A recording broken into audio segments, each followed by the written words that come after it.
मैं आप लोगों के सामने हिंदी का अध्यापक मुनीलाल कुशवाहा यूट्यूब के चैनल पर कक्षा 10 के विद्यार्थियों का स्वागत अभिनंदन करता हूँ। हिंदी गद्यखंड में पहला पाठ मित्रता का च स्टेंजा हल करने के बाद छ को देखिए। छ स्टेंजा को मैं हल करने जा रहा हूँ। कुसंग का ज्वर सबसे भयानक होता है। यह केवल नीति और सद्वृत्ति का ही नाश नहीं करता बल्कि बुद्धि का भी क्षय करता है। किसी युवा पुरुष की संगति यदि बुरी होगी तो वह उसके पैरों में बंधी चक्की के समान होगी, जो उसे दिन दिन अवनति के गड्ढे में गिराती जाएगी। और यदि अच्छी होगी तो सहारा देने वाली सुदृढ़ बाहु के समान होगी, जो उसे निरंतर उन्नति की ओर उठाती जाएगी। देखिए, स्टेंजा को पढ़ने के बाद थोड़ा सोच विचार करेंगे। उसके बाद प्रश्नों का उत्तर उसी अवतरण में से ढूंढकर लिखेंगे।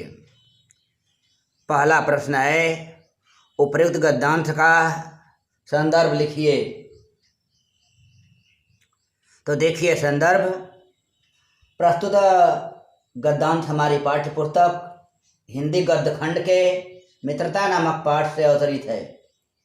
प्रस्तुत पाठ के लेखक हिंदी के सुप्रसिद्ध आलोचक आचार्य रामचंद्र शुक्ल जी हैं। यह हुआ पहले प्रश्न का उत्तर। दूसरा देखें, गद्यांश के रेखांकित अंश की व्याख्या कीजिए। देखिए, अवतरण में शुरू से लेकर और तीसरी लाइन के शुरुआत तक रेखांकित है। इसकी व्याख्या देखिए। आचार्य रामचंद्र शुक्ल जी कहते हैं कि कुसंग रूपी ज्वर बहुत ही खतरनाक होता है, क्योंकि यह नीति और सद्वृत्ति का ही केवल नाश नहीं करता बल्कि बुद्धि को भी नष्ट कर देता है। किसी युवा पुरुष की संगति यदि बुरी होगी तो उसका पतन ही होगा, क्योंकि बुरा काम का बुरा नतीजा ना मानो तो करके देखो, ऐसा अनुभव किया गया है। यदि संगति उसकी अच्छी होगी तो उसके द्वारा किए गए कार्य का परिणाम अच्छा होगा और वह व्यक्ति विकास के पथ पर अग्रसर होता जाएगा, क्योंकि यह देखा गया है और अनुभव भी किया गया है। अब देखिए तीसरा का ए, कुसंग का क्या प्रभाव होता है। उत्तर देखें, कुसंग का व्यक्ति के ऊपर बुरा प्रभाव पड़ता है। कुसंग के द्वारा व्यक्ति के नीति, सद्वृत्ति और बुद्धि तीनों का नाश हो जाता है।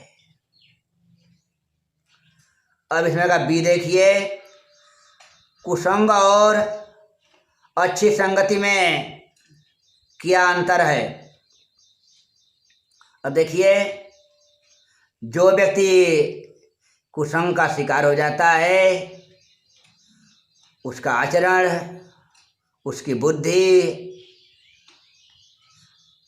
उसकी नीति सब नष्ट हो जाती है और दिन प्रतिदिन उसका पतन ही होता जाता है, इसलिए कि उसे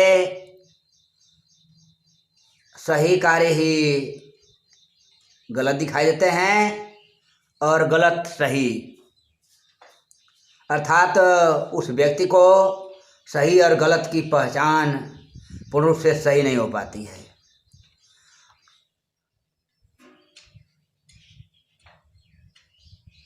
और वह व्यक्ति जिसकी संगति अच्छी होगी तो वह कार्य अच्छा करेगा, अच्छा कार्य करेगा तो उसकी प्रसिद्धि होगी और दिन प्रतिदिन उसका आने वाला दिन उसके लिए अत्यंत सुखकर प्रतीत होगा। अब आगे देखें अगला स्टेंजा ज की व्याख्या करने जा रहे हैं। देखिए, सावधान रहो, ऐसा न हो कि पहले पहल तुम इसे एक बहुत सामान्य बात समझो और सोचो कि एक बार ऐसा हुआ फिर ऐसा न होगा, अथवा तुम्हारे चरित्र बल पर ऐसा प्रभाव पड़ेगा कि ऐसी बातें बकने वाले आगे चलकर आप सुधर जाएंगे। नहीं, ऐसा नहीं होगा। जब एक बार मनुष्य अपना पैर कीचड़ में डाल देता है तब फिर यह नहीं देखता कि वह कहाँ और कैसी जगह पैर रखता है। धीरे धीरे उन बुरी बातों में अभ्यस्त होते होते तुम्हारी घृणा कम हो जाएगी। पीछे तुम्हें उनसे चिढ़ना मालूम होगी, क्योंकि तुम यह सोचने लगोगे कि चिढ़ने की बात ही क्या है। तुम्हारा विवेक कुंठित हो जाएगा और तुम्हें भले बुरे की पहचान न रह जाएगी। अंत में होते होते तुम भी बुराई के भक्त बन जाओगे। अतः हृदय को उज्ज्वल और निष्कलंक रखने का सबसे अच्छा उपाय यही है कि बुरी संगत की छूट से बचो। अब देखिए, पहला प्रश्न इसमें है, उपयुक्त गद्यांश का संदर्भ लिखिए। बस जैसे पहले संदर्भ बताया गया वैसे ही होगा।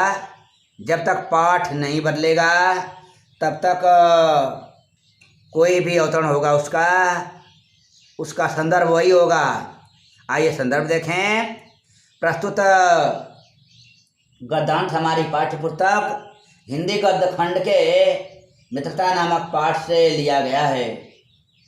प्रस्तुत पाठ के लेखक हिंदी के सुप्रसिद्ध आलोचक आचार्य रामचंद्र शुक्ल जी हैं। दोहरा देखिए, रेखांकित अंश की व्याख्या कीजिए। अब देखिए, रेखांकित अंश की व्याख्या देखिए। जब व्यक्ति बुराई के मार्ग पर चलना शुरू कर देता है तो उसे बुरे कार्यों में कोई भी बुराई नजर नहीं आती है, क्योंकि वह बुरा काम करते करते बुराई का अभ्यस्त हो जाता है। ऐसा करने से उस व्यक्ति का विवेक कुंठित हो जाता है, तब उसे भले बुरे की पहचान नहीं रह जाती है और अंत में वह बुराई का भक्त बन जाता है।